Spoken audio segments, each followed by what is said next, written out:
Pessoal, hoje nós vamos continuar de onde a gente parou na semana passada. Eu estou compartilhando a tela aqui. Só um instantinho que eu acho que tem uma pessoa que está querendo entrar e não está conseguindo no na nossa live. Eu vou tentar enviar para ela aqui. Só me perdoem. Pronto, enviei. Bom, nós paramos neste slide aqui, caminhando já para o final da reunião, que o Alexandre presidia como o dirigente espiritual lá naquele centro espírita, aqui na crosta. E ele falou sobre essa questão, né? Acredita que o intermediário possa improvisar o estado receptivo, né? Falando isso para o André, de modo algum, falando que isso é uma característica que ele vai ter que ir trabalhando durante todo o dia e também durante todo o seu desenvolvimento no trabalho mediúnico. Mas continuando, ele continua falando o seguinte: no exercício mediúnico de qualquer modalidade, a epífise, agora a gente começa a chegar em um ponto no corpo físico. A epífise desempenha o papel mais importante. Por meio de suas forças equilibradas, a mente humana intensifica o poder de emissão e recepção de raios peculiares à nossa esfera. Então, é através da epífise, né, pelo que o Alexandre está trazendo aqui, que essa comunicação, essa troca, essa interação de forças de nós aqui encarnados se dá com o plano invisível, o plano lá dos benfeitores espirituais, como Alexandre se refere à nossa esfera. Então, ele continua, é nela, na epífise, que reside o sentido novo dos homens. Entretanto, na grande maioria deles, a potência divina dorme embrionária. Então, o que a gente percebe? Todos os seres humanos, eles nascem com essa potencialidade. O Ivens vai conversar um pouquinho mais sobre a epífise, sobre esse desenvolvimento dela, né, durante a existência aqui na carne, baseando-se muito no, baseando-se muito no, obrigado, Francisco, baseando-se muito em algumas palestras, em algumas explicações do Dr. Sérgio Felipe, né, que é um dos espíritas que mais fala sobre a epífise na atualidade. Então, o que Alexandre está falando aqui, olha, vocês vão encontrar na epífise, né, isso lá em 45, que foi lançado este livro, muita coisa que vocês não vão compreender. E o que ele está falando aqui, provavelmente, eu vou trazer muitas informações para vocês, no caso para o André, naquele momento, que vocês não vão compreender ainda. Né? Então, o Theo Ivens vai comentar um pouquinho sobre isso, e se vocês estão lembrados, na nossa primeira aula deste estudo, lá nos Mensageiros, quando a gente falou do prefácio dos Mensageiros, eu trouxe um artigo científico em que alguns pesquisadores estavam relacionando ou comparando aquilo que o Alexandre fala sobre a epífise, a glândula pineal, neste livro e alguns outros, né, que o André também está, mas daí não é o Alexandre que está falando, são outros mentores, comparando com aquilo que a ciência descobriu, a medicina descobriu posterior ao livro. Então tem um artigo, né, publicado com isso, comparando as descobertas, que é muito legal. Então, é mais ou menos nesse sentido que o Alexandre está falando aqui. Vai ser novo o que eu vou estar trazendo sobre essa parte lá dentro do cérebro dos seres humanos, né, dos encarnados. Mas lembrando que o corpo físico, ele é o que nós temos aqui de matéria, mas existe o corpo perispiritual, que vamos supor assim, é quase como se fosse um espelho, a verdadeira cópia. Né? Então, tudo que nós temos de órgãos, células, tudo existe o seu correspondente no plano espiritual, no perispírito, vamos dizer assim. E isso vai ficar mais evidente conforme nós vamos avançar os livros no estudo. E quando nós chegarmos lá num livro chamado Evolução em Dois Mundos, ele vai falar mais sobre isso. Tá? Então, sobre essa ligação ponto a ponto, o que tem no corpo espiritual tem no corpo espiritual que é muito parecido com o que tem no corpo físico, só que a função é diferente, né? Desempenham funções diferentes, isso a gente vai ver lá no estudo do Evolução em Dois Mundos. Esperamos chegar todos bem lá. Aí ele fala assim, ó, a operação da mensagem não é nada assim. Se lembra que aqui a gente estava falando do psicógrafo comum. Aquele irmão que era o único dos 6 que eram candidatos, que teriam potencial mediúnico, mas era o único que estava preparado naquele dia para transmitir a mensagem. Então ele fala, a operação da mensagem não é nada simples. Embora os trabalhadores encarnados não tenham consciência do seu mecanismo intrínseco, assim como as crianças, se fartando no ambiente doméstico, não conhecem o custo da vida ao sacrifício, não conhecem o custo da vida ao sacrifício dos pais. Muito antes da reunião que se efetua, o servidor já foi objeto de nossa atenção especial para que os pensamentos grosseiros não lhe pesem no campo íntimo. Bom, gente, aqui, normalmente, vocês que já tiveram elucidações nos cursos de educação mediúnica, sempre são acompanhados, o seu professor, o seu dirigente, deve ter falado lá, olha, gente, a gente precisa se preparar, a espiritualidade prepara a gente nos dias de tarefa, desde o início da manhã. Isso quer dizer, desde o momento que você está lá tomando o seu cafezinho, né? Porque é uma das primeiras coisas que eu faço na manhã, acordo, eu desperto, escovo meus dentes, faço minha higienização e vou lá buscar o meu café para que a vida comece, né? Então, isso, é desde este momento, até antes disso, que começa a nossa preparação. Então, o Alexandre está trazendo aqui, olha, lá pela manhã a gente já começa a preparar esses nossos irmãos, esses nossos amigos, para o trabalho que vai ser realizado aqui à noite. E por isso, os pensamentos que pesem no campo íntimo, isso quer dizer, ele está tentando... Vocês lembram que o André Luiz achou que era só uma máquina, e o Alexandre falou, é uma máquina, mas muito delicada. Então, os nossos pensamentos no nosso dia a dia, por exemplo, hoje, quarta-feira, dia de tarefa espiritual na Casa Espírita, pelo menos na Casa Espírita Sena, desde o início da manhã, a espiritualidade vem trabalhando com os médiuns.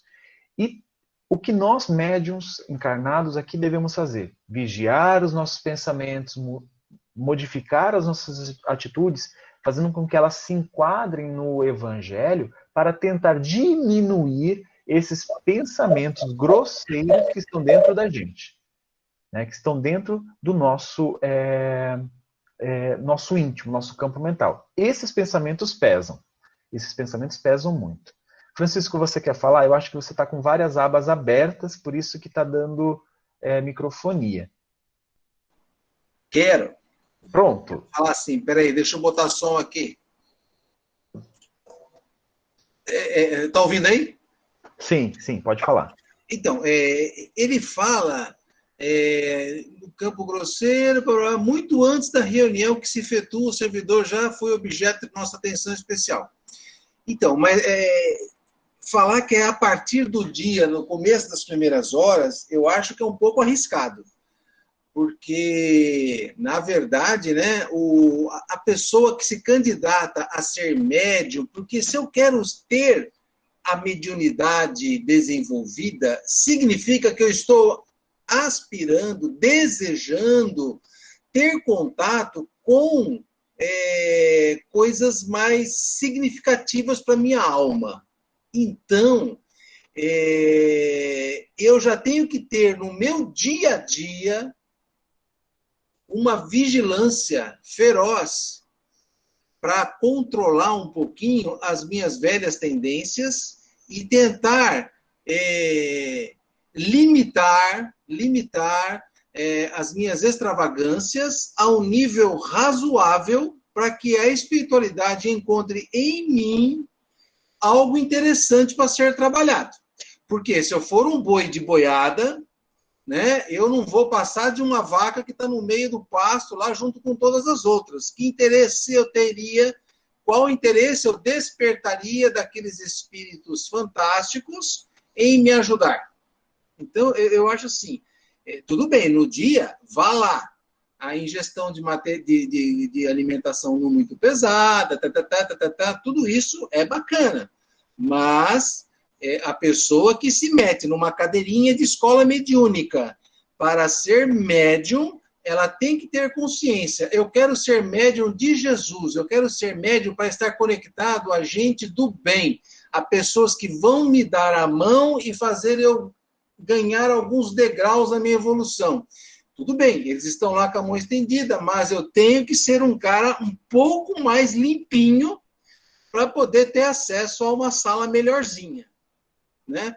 Então, assim, não é só da manhã, não, Júlio. Acho que a coisa tem que ser uma coisa bem, bem cautelosa, né?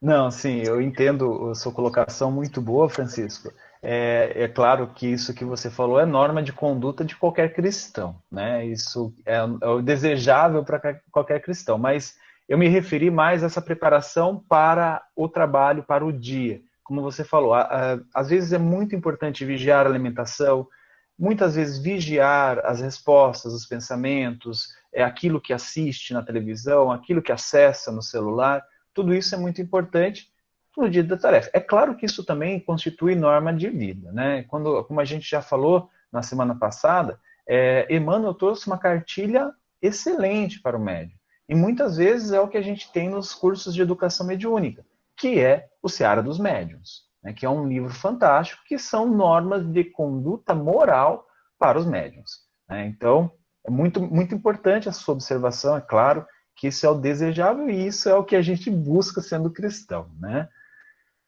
E aí, pode falar, Débora. Ju, quando você vê lá, vamos para o livro, tá? 6 tarefeiros numa tarefa de psicografia. São 6 médios que deveriam estar preparados, não só no dia da tarefa, porque no dia da tarefa, a maioria não consegue manter um padrão vibratório de equilíbrio, porque não mantém isso na vida. Eu costumo dizer que ser médium não é na casa espírita, é 30 horas por dia, todos os dias da vida. Porque a gente não consegue entrar na casa espírita com um sorrisinho e banho tomado e servir a Jesus se moralmente nós não formos corretos o máximo possível, a todo dia nos aperfeiçoando. Então eu vejo assim, os 6 trabalhadores, só um estava apto, porque um entendeu o que é ser médium com Jesus. Os outros 5 não. Por isso é a grande dificuldade. E eu prego isso muito na aula com as minhas meninas, porque ser médium com Jesus não é na casa espírita, é na vida. O médium tem que conhecer suas falhas para poder servir com dignidade a Jesus. Senão não resolve nada. Para que fazer escola mediúnica, né? Ju. Pode falar. Quem que fala? Miriam. Eu concordo também Obrigado, com o Francisco e com a Débora, mas o que eu entendi aí no livro é assim, muito antes da reunião que se efetua, o servidor já foi objetivo de nossa atenção especial. Então, o que eu entendi nessa parte, sim, o bom médium, o bom trabalhador,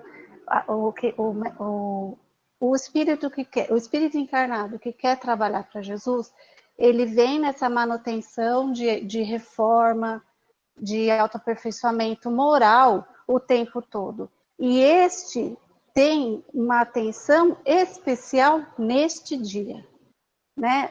Ele já está sendo assistido por todos os dias, porque ele está sempre em sintonia, mas neste dia ele ainda tem uma atenção ainda maior. Foi dessa forma que para que possa se conectar até mesmo com os espíritos que querem trabalhado toda a energia, todo o magnetismo do médium para que se afinize com esses espíritos que querem se manifestar. Então, eu entendi que a atenção especial é neste sentido. Ótimo, ótimo. E isso a gente vai lembrar que daqui a pouco vai falar sobre o que que o Calixto fez, né? O que ele vai fazer para ter essa união com o médium. Né? Pode falar, Cássia ou Juliana, uma das duas. Ou as duas. Oi, eu, Ju. Então, só para finalizar aí essa questão, tá?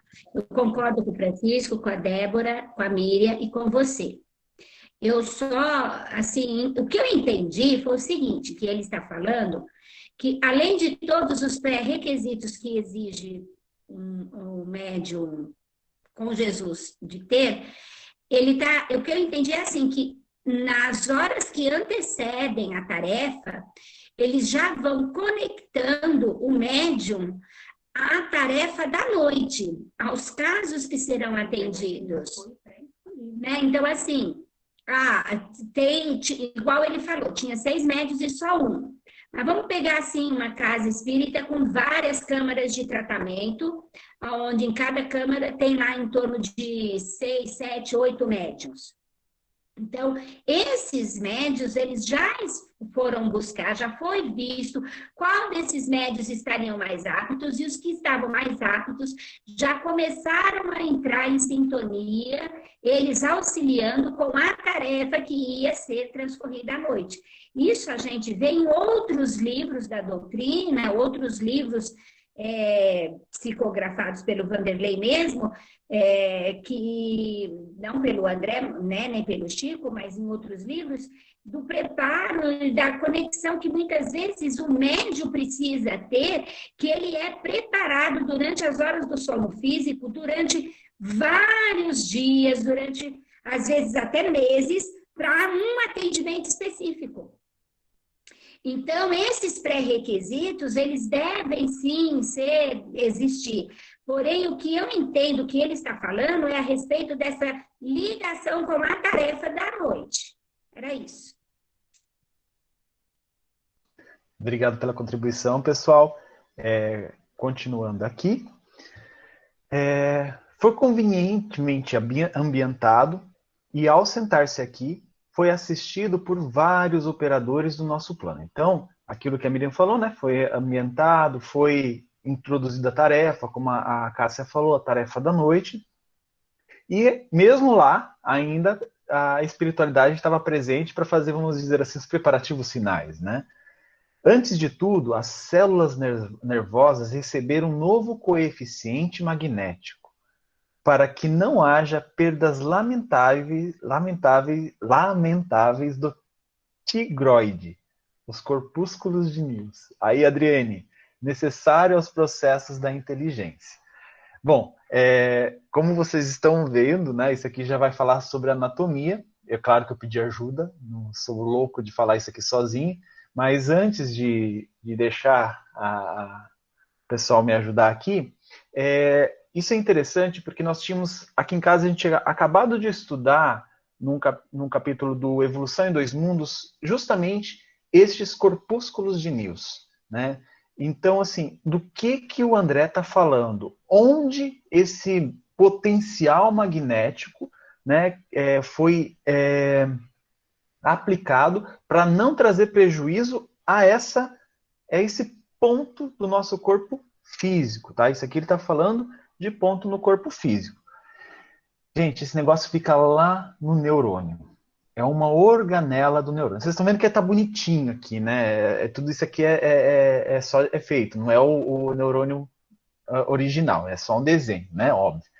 Então, assim, o corpúsculo de Nils, ele é uma organela do neurônio. Ele fica no citoplasma, aqui mais ou menos nesses pontos, né? Tem vários, os doutores aí podem me ajudar, né? Ele fica dentro do núcleo, do citoplasma do neurônio. Aí, o que esse corpúsculo de Nils faz, pelo amor de Deus? Vamos ver se eu explico certo. O Ivens e a Adriane estão aí para me ajudar. Essa organela, eu não sei se é isso aqui, ou enfim, não importa, é desenho. Ela vai segregar algumas... como é que se chama isso, Ivens? Isso aqui? Neurotransmissores, né, que são químicos. Ela vai produzir isso para que as sinapses, a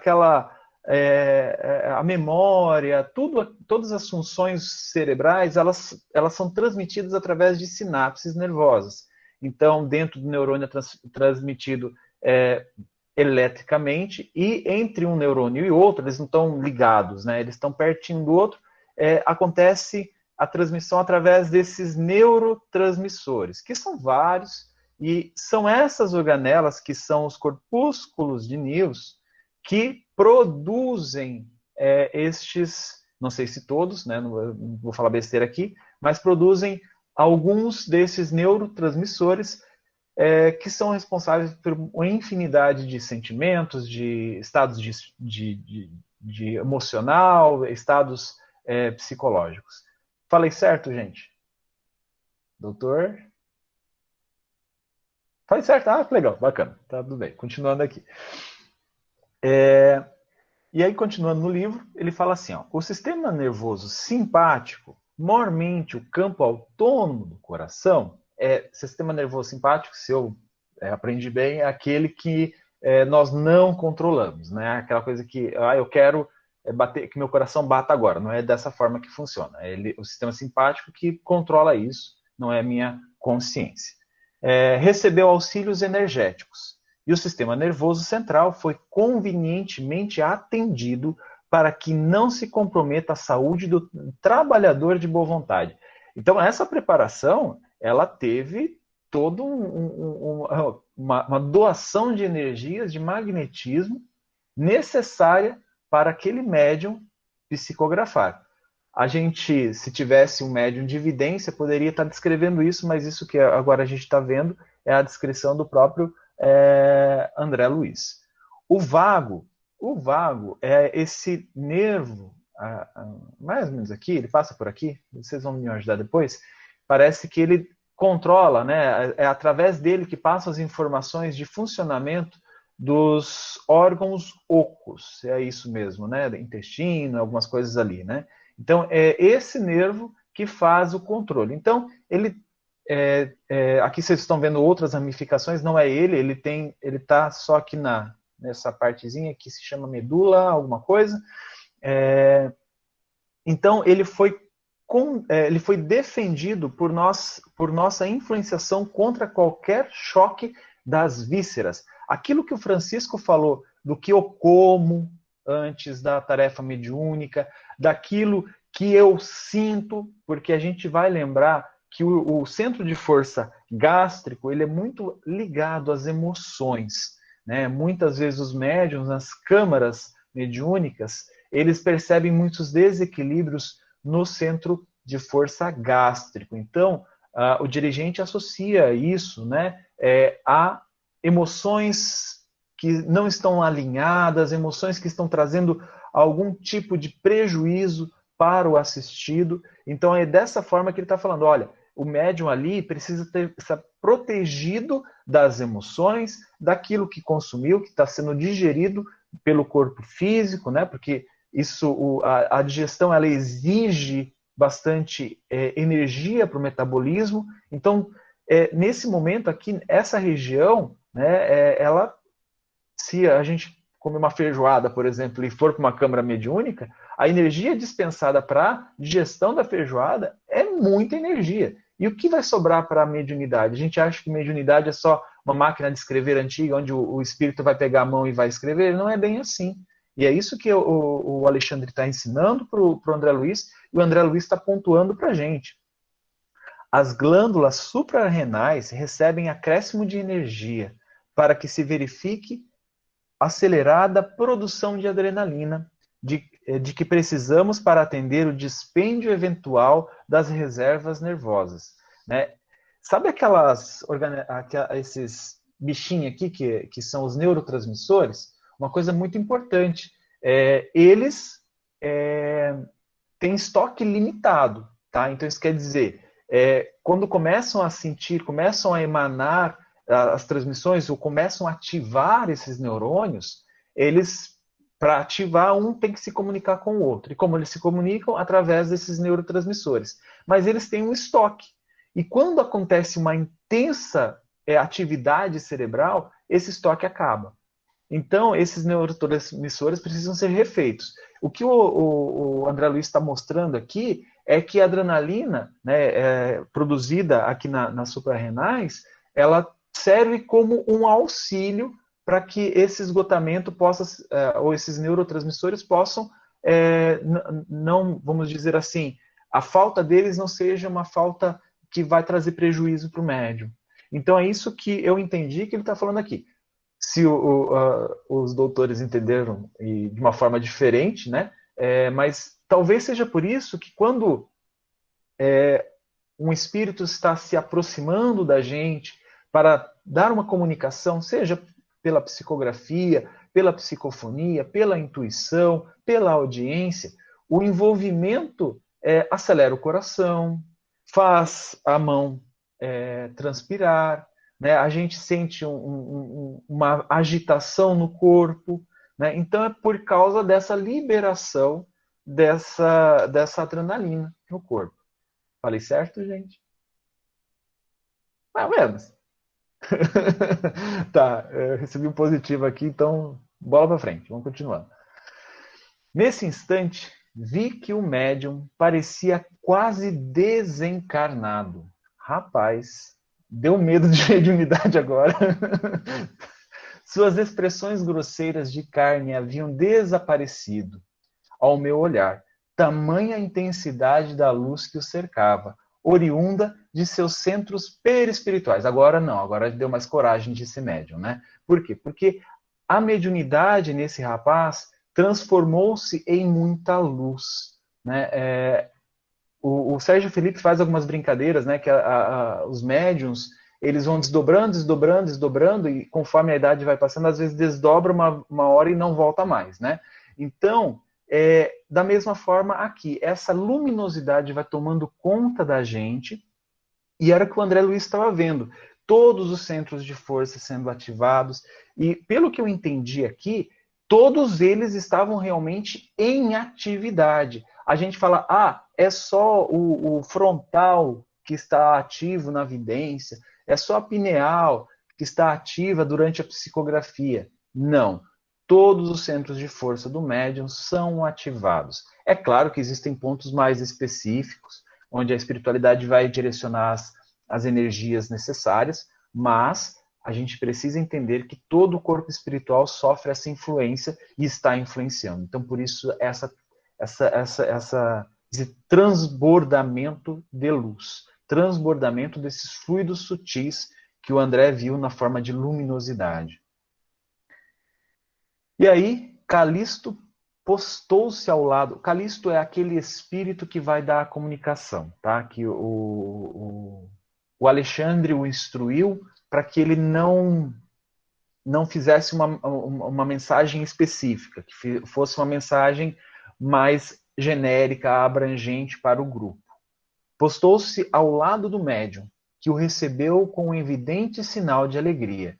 Né, o pessoalzinho que está começando agora, né, vocês lembram das primeiras aproximações dos espíritos, né, nas práticas mediúnicas, que a gente se sente diferente, nossa, às vezes com uma alegria tomando conta da gente e a gente não sabe por quê, às vezes até a gente não entende muito bem o que está acontecendo, fala, ai meu Deus, ai meu Deus, ai meu Deus, segura na mão do dirigente e vamos lá, né? Então são coisas que a gente começa a perceber, que aqui, quando o Calisto se aproxima, essa energia o envolve o médium, então eles estão em uma permuta de energias aqui, que são aquilo que a Miriam e a Cássia trouxeram, dessa afinidade com a tarefa, com os espíritos que vão atuar naquela noite, com toda a estrutura montada pela espiritualidade.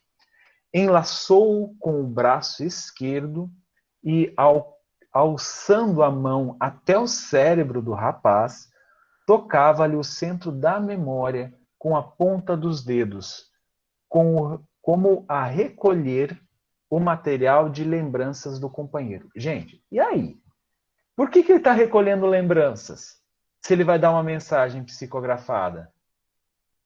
Vocês lembram lá do Educação Mediúnica, que a gente falou assim, olha, os espíritos precisam que a gente tenha o conhecimento para a gente conseguir transmitir a mensagem com clareza? Nesse centro que eu já vou falar aqui, que é o hipotálamo, é onde se concentra a memória e o aprendizado. Então é ali que o espírito, o Calisto, foi buscar essas informações para ele transferir a mensagem na forma de psicografia. Ele não vai usar algo que não seja do médium. É por isso que muitas vezes, eu falo por experiência, às vezes eu psicografo alguma coisa numa tarefa mediúnica, ou talvez nas práticas do próprio curso de educação mediúnica, eu falo assim, não, isso aqui é meu, são as palavras que eu uso. Né? Porque, não, isso é animismo. E muitas vezes não é. São coisas que os espíritos estão utilizando as minhas palavras, estão utilizando aquele meu vocabulário. Adianta eles tentarem usar uma palavra difícil que eu nem vou saber escrever, né? Eu não sou um médium mecânico, então não vai rolar. Eu não vou saber escrever, eu não vou passar vergonha e tentar escrever uma palavra que eu não sei. Né? Como a mediunidade, no meu caso, é mais consciente do que inconsciente, então eu não vou fazer isso. Então é claro que vai ter muita coisa do médium. Por quê? Porque os espíritos buscam lá nesse centro, que deixa eu passar aqui, que é o hipocampo, o hipocampo, que ele é o responsável pelas duas funções, de aprendizado e de memória. O hipocampo é uma área muito importante da memória e do aprendizado, repetiu aqui. Mas, Juliano, e esse hipocampo, onde fica? Por que é importante a gente saber onde fica? Porque quando a gente sentir ou ver nas câmaras mediúnicas que esta região está abalada, pode estar acontecendo alguma coisa ali que a gente não sabe. E é claro que isso sempre é bom agregar para a gente saber exatamente o ponto onde este comunicante, né, passou a mensagem. O hipocampo fica aqui, ó, nessa região. Se você pegar em cima dos olhos aqui, ó, ele fica nessa região, linha reta lá para trás. Né? O Ivens vai mostrar que a epífise ela fica próxima a essa região aqui, tá? Então, a gente vai ver isso mais no capítulo 2. E terminando, né, o último slide deste capítulo, ele fala assim, ó, pouco a pouco, vi que a luz mental do comunicante se misturava às irradiações do trabalhador encarnado. A zona motora do médium adquiriu outra cor e outra luminosidade. Alexandre, mas aqui, entendo, essa zona motora adquiriu essas características porque o médium iria psicografar. Tá? Então, nesse caso, ela tem que adquirir, né, óbvio, outra luminosidade, precisa direcionar energias para esta zona. Alexandre aproximou-se da dupla em serviço e colocou a destra sobre o lobo frontal do colaborador humano, aquele encarnado, como a controlar as fibras inibidoras, evitando, quanto possível, as interferências do aparelho mediúnico. Então, assim, o que o Alexandre estava fazendo aqui é tentando, né, quanto possível, evitar isso que eu acabei de falar do animismo, do que é meu, do que é do médium, e deixar que a mensagem venha do espírito que está comunicando. Então, o Alexandre estava tentando aqui. Ele conseguiu? Não sei, não está dizendo nesse capítulo, não está dizendo nessa parte. Mas o ato deste espírito estar acompanhando, né, deste dirigente espiritual da casa estar acompanhando, justamente para que a mensagem venha limpa, para que a mensagem venha de uma forma a não ter essa, vou chamar assim, tá, gente? Contaminação do médium. Tá? A gente sabe que o animismo faz parte da mediunidade, isso é um outro assunto, mas aqui a gente está falando dessa comunicação, dessa mensagem pura. Então, por isso que o benfeitor, né, que estava transmitindo a mensagem, precisava desse auxílio para que não fossem misturadas as estações aqui. E eu terminei. Se alguém tiver alguma colocação que eu esqueci de abordar nesse assunto, nesse capítulo, quiser comentar alguma coisa, fiquem à vontade, por favor.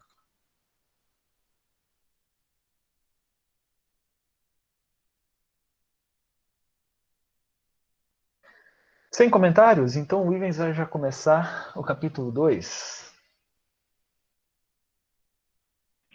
Então, eu vou começar fazendo o link com a excelente aula do Juliano. Foi muito interessante, muito boa, eu aprendi bastante, né? E eu vou tentar ir devagar, sem devagar, né?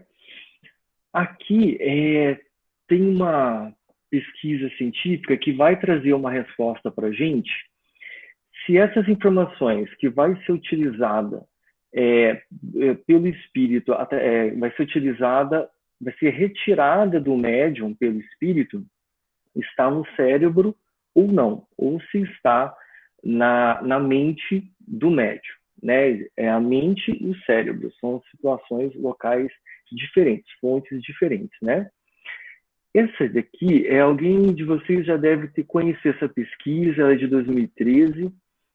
Ela foi divulgada na revista de Psiquiatria Clínica, foi escrita por Júlio Pérez, que é um psiquiatra da USP, e Andrew Nenberg, que é da Universidade de Thomas Jefferson, na Filadélfia, Estados Unidos. Tem o tema assim, Neuroimagem e Mediunidade, uma promissora linha de pesquisa. Não se assustem, a gente não vai ver esse quadro gigantesco, horroroso, só aqui no final, na última linha, tá? Aqui foi feito o seguinte, foi usado uma tomografia computadorizada por emissão de fóton, que é aqui, a gente vai ver só essa linha. Essa tomografia, ela foi feita em médiums que estavam psicografando durante o ato. E ela foi feita uma tomografia na cabeça, no crânio do médium, né? É claro que um de cada vez. E o que essa tomografia encontrou? Aqui está o resultado. A atividade cerebral do médium. Qual atividade cerebral que estava sendo estimulada? O aumento do fluxo de sangue, o aumento do fluxo circulatório ali, é onde ativa aquelas áreas específicas do cérebro, né? Então, o que aconteceu? Algumas áreas diminuíram e outras áreas aumentaram a atividade cerebral, o funcionamento cerebral. Aqui a gente não precisa se preocupar de forma nenhuma com esses nomes, diminuiu na região do cérebro, a região do cúmen, hipocampo, occipital inferior, símbolo, giro temporal, pré-central, tudo. O que isso quer dizer? Todas essas áreas do cérebro foram meio que inativadas, elas foram meio que deixando em repouso, não foram funcionando. E o que são essas áreas? O que significa isso? Essas áreas é a redução do fluxo sanguíneo nelas, né, que é hipocampo esquerdo, giro temporal superior direito e tudo. Essas áreas são áreas do raciocínio, do planejamento, que é onde gera a linguagem da pessoa. É a área do cérebro que faz a pessoa conversar, se comunicar, o movimento e solução de problemas, um raciocínio intenso. Ela foi se apagando. Mas o engraçado é que essa área, quando ela fica assim, é quando a pessoa está sem foco nenhum, a pessoa está totalmente aérea, dispersa, e quando a atenção e a autoconsciência dela diminui. Ela está desatenta e sem estar com noção sobre si. Ela não tem muita consciência sobre si.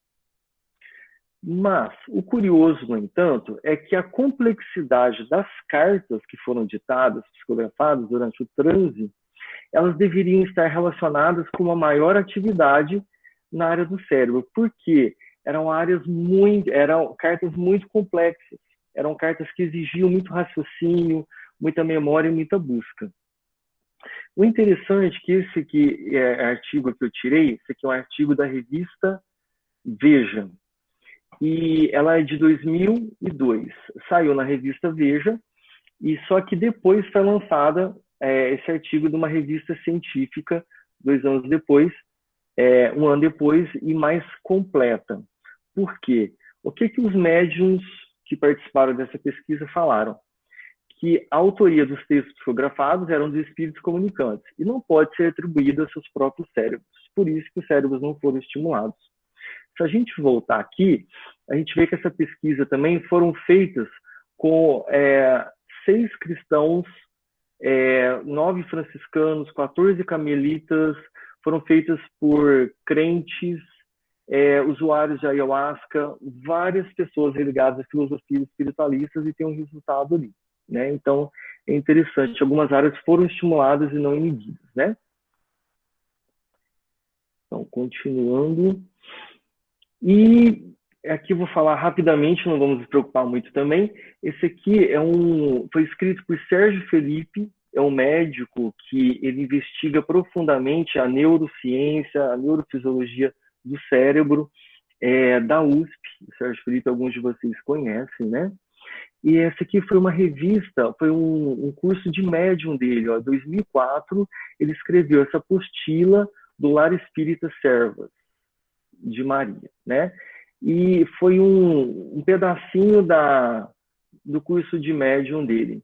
Então, assim, eu estou usando isso para me atualizar, de 2004. Nossa, quanto tempo, né?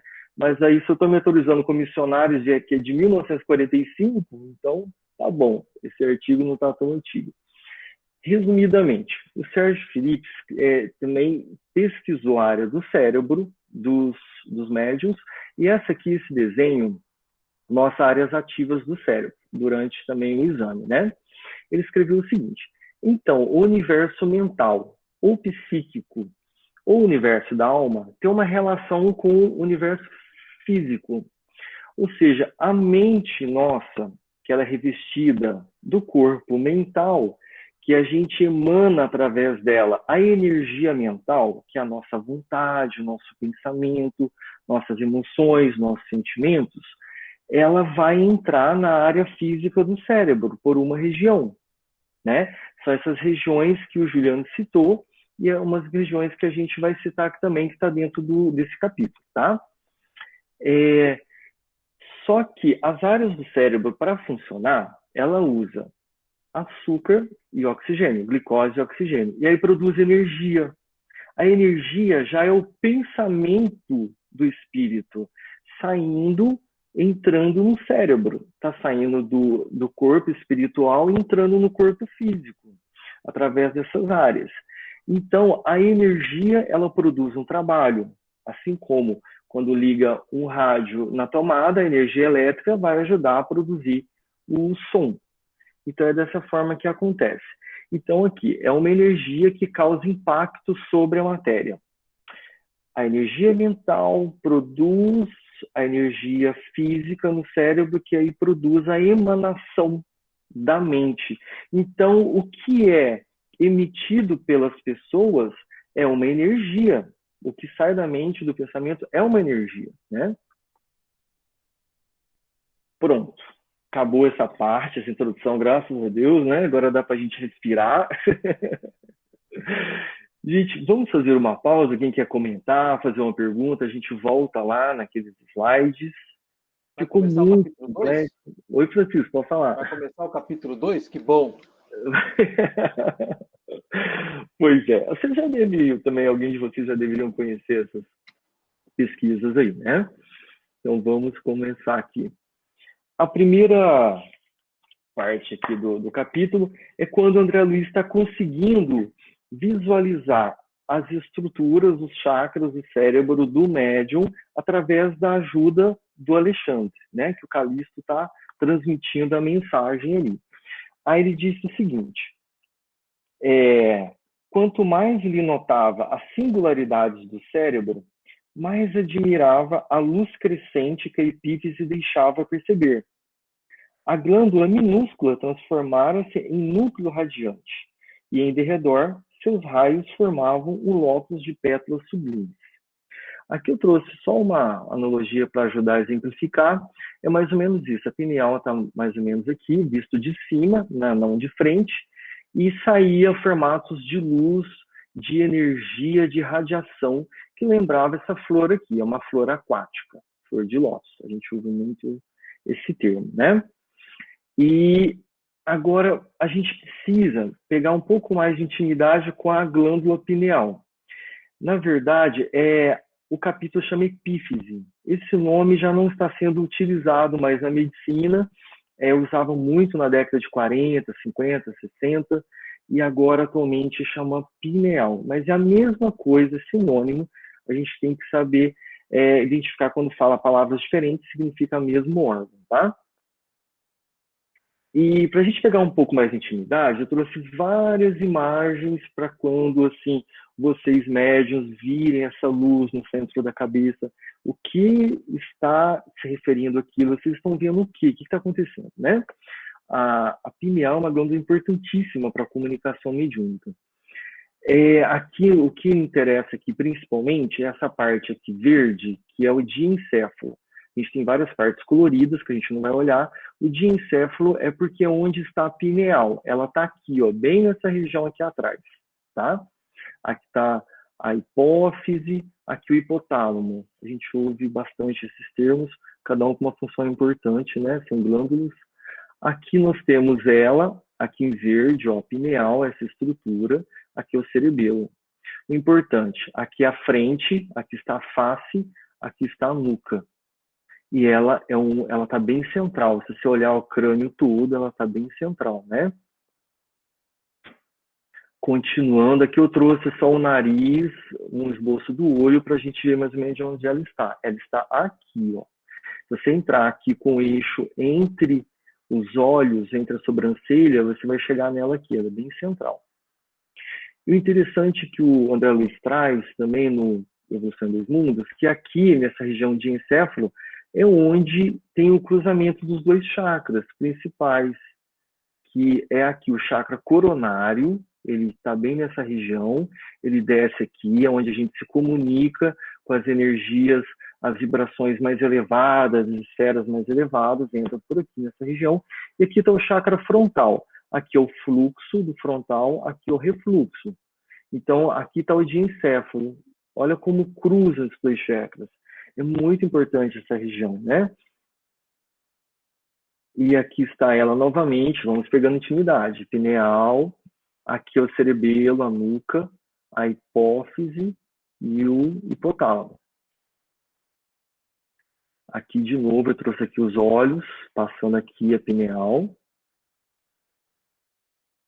Aqui de novo, pineal, hipotálamo, hipófise ou pituitária, outro sinônimo também. Hoje não chama mais pituitária, chama hipófise. É interessante saber isso, né? E aqui está a hipófise ou pituitária, e aqui o chakra coronário, e aqui eles cruzando os dois chakras. Pronto. Agora vamos definir, né? O que é mais ou menos essa glândula. Ela tem formato de uma pinha, tem ela aqui, por isso que ela tem o nome de pineal.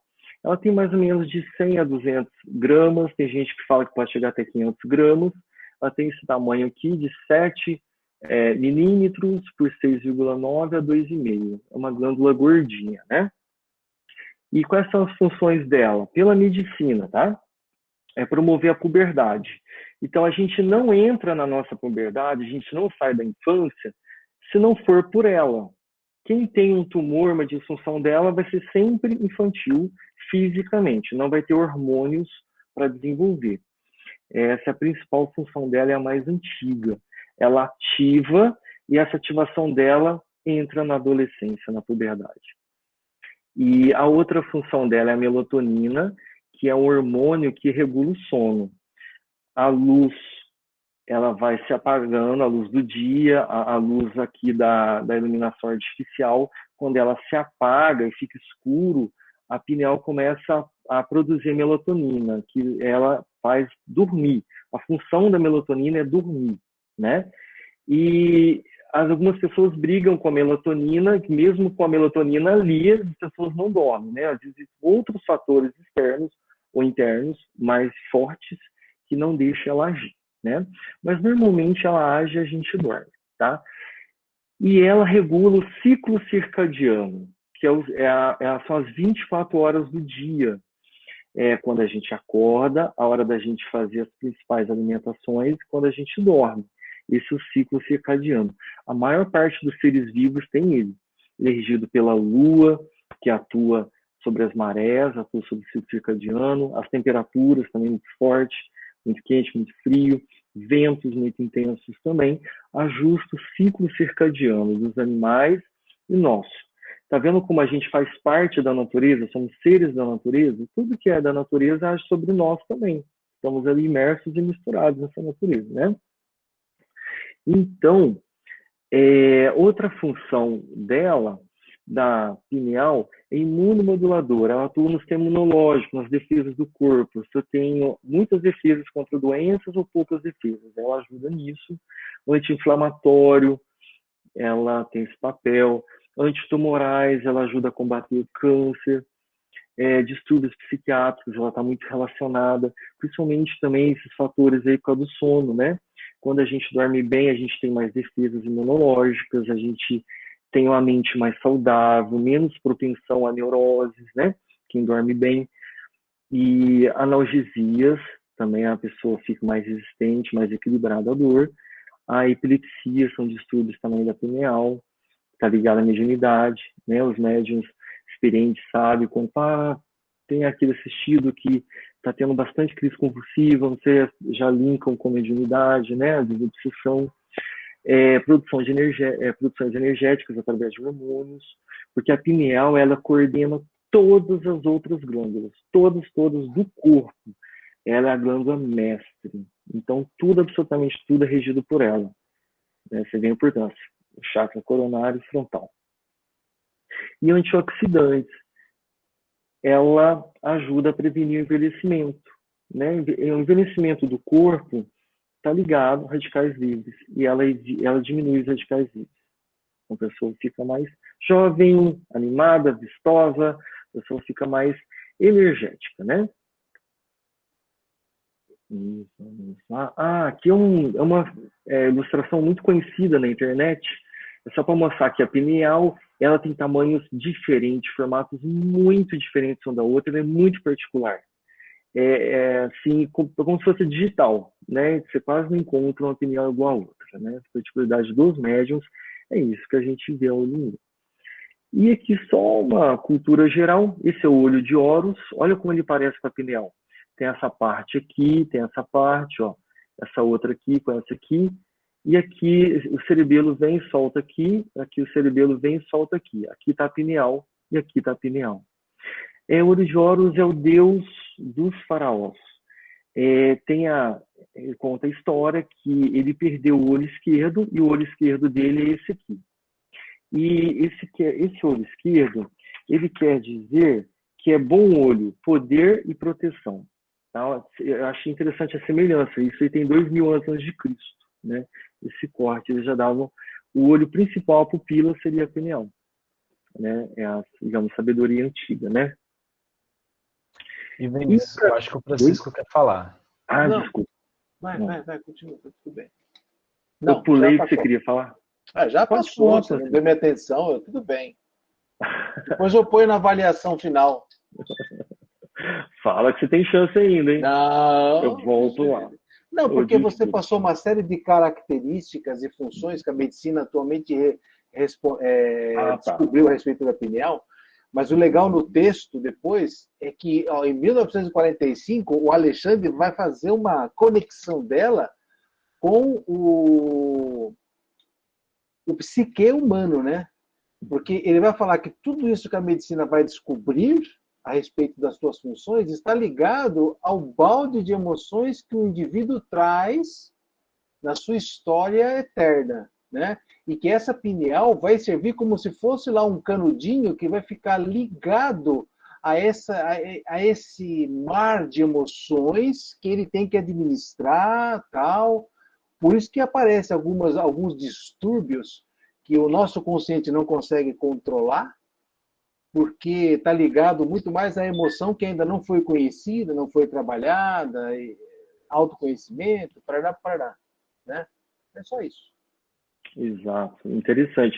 Você vê que tamanho é documento, né? O tamanhozinho dela, né? Os pequenininhos do grupo vão puxar a sardinha, né? Ela faz tudo isso, é tão pequenininha. Agora, o Sérgio Felipe, esse que eu falei, que é neuropesquisador da USP, esse aqui é a capa da tese de mestrado dele. Ele defendeu essa tese na USP em 1998, né? Esse é o título. E ele viu esse aqui. Esse aqui é uma fotografia da pineal vista do microscópio. Então, quanto mais jovem a pessoa, menos calcificada é. Aqui são calcificações, chamadas de lamelas, não tem muitas. Então, aqui é uma pessoa mais jovem, essa aqui tem bastante lamelas. Então, ela está mais calcificada e ela tem a ver mais com os anos passando, vai se formando lamelas. Aqui também lamelas. E ele falou que essas calcificações do cristal de apatita. O cristal de apatita é esse cristal aí. Então, vai formando calcificações e depois vai formando os cristais de apatita, que é mais ou menos isso daqui, ó, em algumas partes. E o legal é que tudo isso é muito vascularizado, recebe muito sangue, então é funcionante. E aqui, quando ela vai se classificando mais, ela vai funcionando como se fosse uma emanação e captação de ondas eletromagnéticas. Mais calcificado, mais potência. Então, a pessoa vai ficando com a idade, ela vai tendo muita facilidade a se desdobrar e muita facilidade a doações de fluidos de cura física. Essa parte de doações de cura física e de desdobramento não tinha na tese de mestrado dele. Tá? Ele parava só naquelas imagens da calcificação.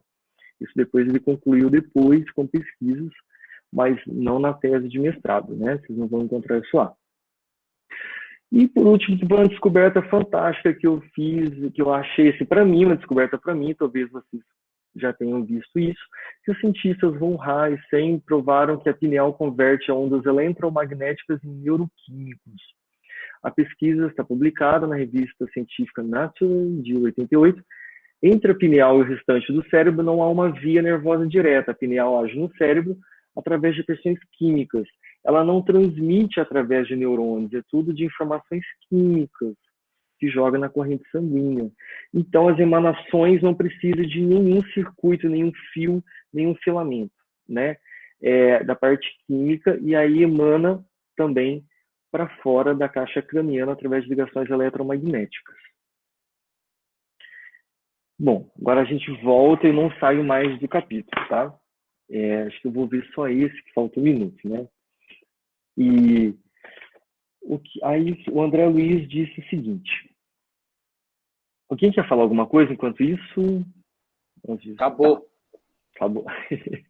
Sobre o núcleo, semelhante agora à flor resplandecente, caíam luzes suaves, de mais alto. Conhecendo eu que ali se encontrava um jogo de vibrações delicadíssimas, imperceptíveis para mim. Então, se André Luiz viu a pineal sendo trabalhada, utilizada pelo médium, pelo espírito, pelo Alexandre, e ele ficou assim meio perdido, o que seriam todas aquelas emanações vibratórias? Ou seja, nós aqui encarnados temos que ter um cuidado muito grande se a gente visualizar a pineal sendo utilizada e com o que nós vamos fazer com ela. A gente é mais um observador, um expectante, às vezes a gente não tem muito conhecimento de como agir, pode ser perigoso, né? A gente querer magnetizar a pineal de alguém, a gente querer intervir sobre esse mecanismo de funcionamento da pineal de alguém, né? Por isso que eles falam, às vezes, cuidado com quem está cortando o seu cabelo, que está com a mão bem no seu coronário e na sua pineal, né? Mas é só a gente se proteger, né, Francisco? Tiver, assim, fazer um campo protetor que a gente está aí nesse mundo para encarar as energias todas que está aí, não podemos nos acovardar, temos que saber nos proteger, né? E na próxima semana não tem mais dispersão, vai seguir só o capítulo, fiquem tranquilos, eu termino em meia hora. Alguém quer falar alguma coisa? 8 em ponto, dá para fazer comentários. Então tá. Gente, então alguém gostaria de fazer a prece final para nós?